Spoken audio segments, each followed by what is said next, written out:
You are being robbed right now. Not by a criminal in a dark alley. Not by a hacker on the internet. You are being robbed by the money in your own pocket. Look at a dollar bill.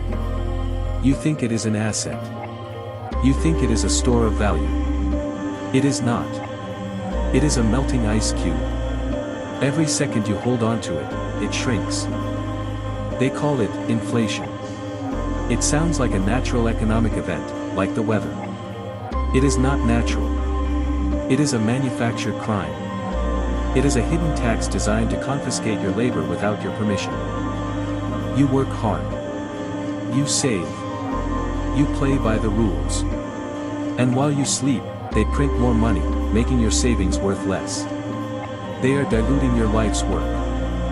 You think prices are going up? No. That is the illusion. The truth is much darker. The price of bread isn't rising.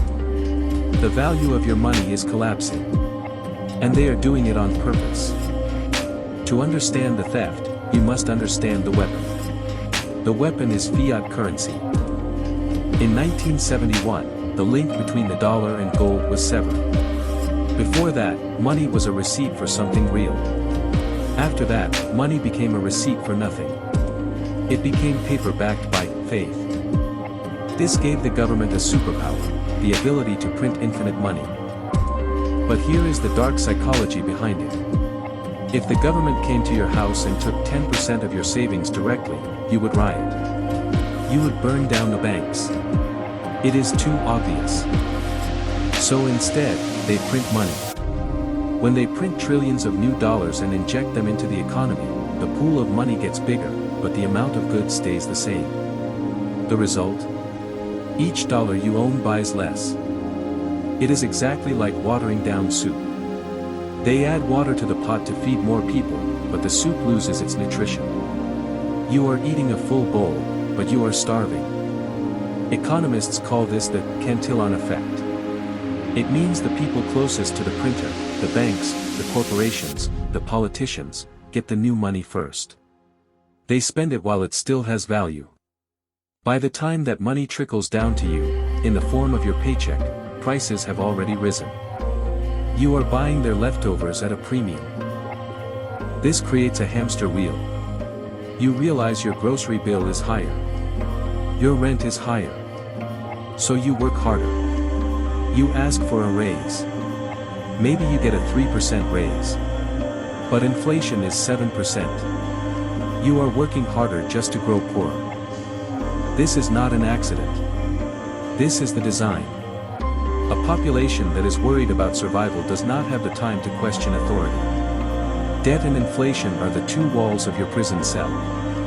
One keeps you stuck in the past, the other destroys your future. So, how do you stop the bleeding? First, you must accept a harsh truth: savers are losers. Your grandparents told you to save for a rainy day. That advice is obsolete. In a high-inflation environment, holding cash is financial suicide. You are holding a burning coal. You must get rid of your cash. I do not mean spend it on garbage.